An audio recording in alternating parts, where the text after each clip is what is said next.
How you doing, YouTube? Matt Master Beer Reviews, back with a little bit of coconut vibes, son, in the form of Jughandle Brewing. It's their Juggernaut. This is a 8.1% alcohol by volume porter with toasted coconut and vanilla. Up my alley right now. Let's see what the sucker has. This is given me by Andrew from Jughandle. I was down there, and he wasn't there, but he saw that it was there, and he's like, hey man, grab some beers from the fridge, and that is what happened. What does that look like? It looks like a porter, man. It does. It doesn't look like a stout. It has that kind of creamy, frothy head, albeit it's kind of killing itself, kind of receding relatively quickly. I mean, that's probably your coconut in play. A lot of times the oils in the coconut can kind of knock that down. But what is there is fluffy and creamy. I want to sleep on that shit. And she has a rich kind of brownness to her. It's not dark. It's not dense. It's not stout level. So she definitely looks the pour of a porter. And you're talking about can art. I dig it. It's all right. You know, it's coconut and the Jughandle logo, and you got that vanilla in the background. You know, doesn't blow me away. At the same time, I'm okay. So yeah, she looks the part of an imperial porter. Let's get a nose.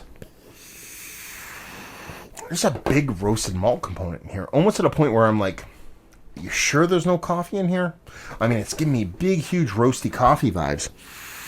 I'm getting that coconut, I'm getting that vanilla, but really that roasted malt is coming to the forefront. Kudos. It's a little Jughandle UPC barcode down there. Thank you very much. I really appreciate that.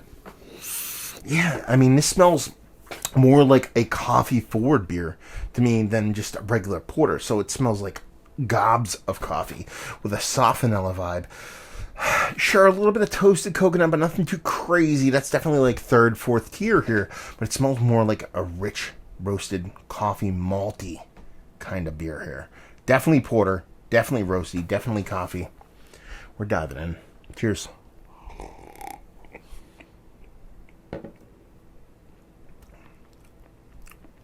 I mean, it kind of follows suit there. Everything is down a notch. So you're getting that kind of roasted malt coffee thing, but it just eke it back a little bit based off of what the nose is giving you. That vanilla comes through, not heavy-handed, which is always appreciative. I hate heavy-handed vanilla. I love vanilla in beer, but I hate it when people throw so much of it at a beer. That's not happening here. And that coconut definitely rises at the top here. So I'm talking about that coconut being like a third or fourth player in the nose. It's definitely like a second string thing here, if not second, third string, but it's definitely more apparent in the taste than it is on the nose.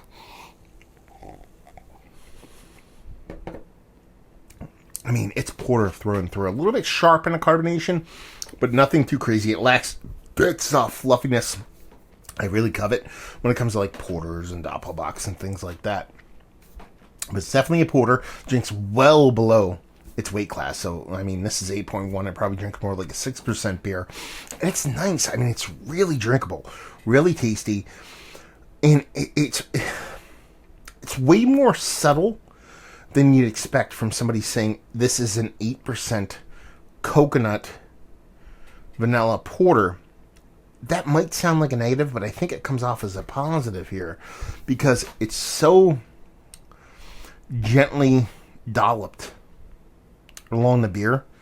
I think it works really, really well. It just ends up being infinitely more drinkable. It's not saccharine sweet. There's not this huge cloying factor to it. So it ends up being a really drinkable beer that happens to be high in ABV and showcases a lot of adjuncts that a lot of people associate with like overly sweetened beers.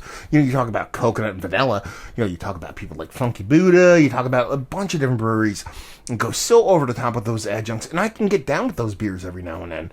But they go so over the top that it's like you're eating a candy bar. This is like more like those beers are like candy bar, beer adjacent. This is beer.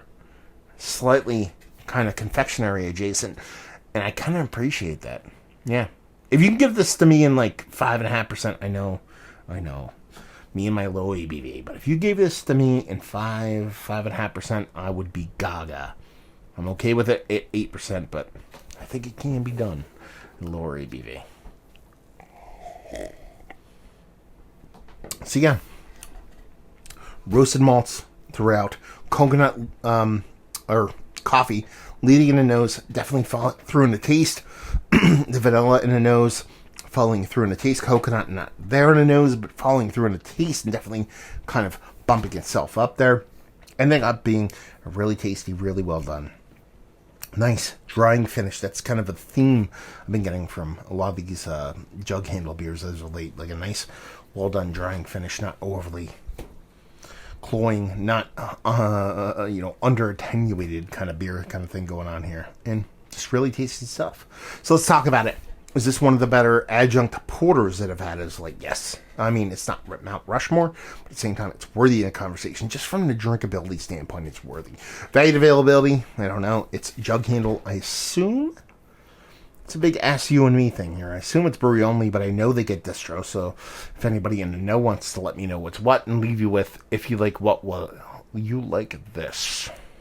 If you like coffee, coconut, and vanilla in beer, more specifically your kind of darker beers, but you want something that's a bit more drinkable and not as sweet, confectionery, pastry forward, there you go. So there you go. Another review of the books. Hopefully you guys enjoyed it. Down there if you want to talk about it. Massive Beers if you want to check me out doing the social media stuff. Beer Massive. You want to check me out doing the whole podcasting thing. And hopefully you guys enjoyed our review. Hopefully you're enjoying our little Jughandle right now. And hopefully see you next time. Cheers.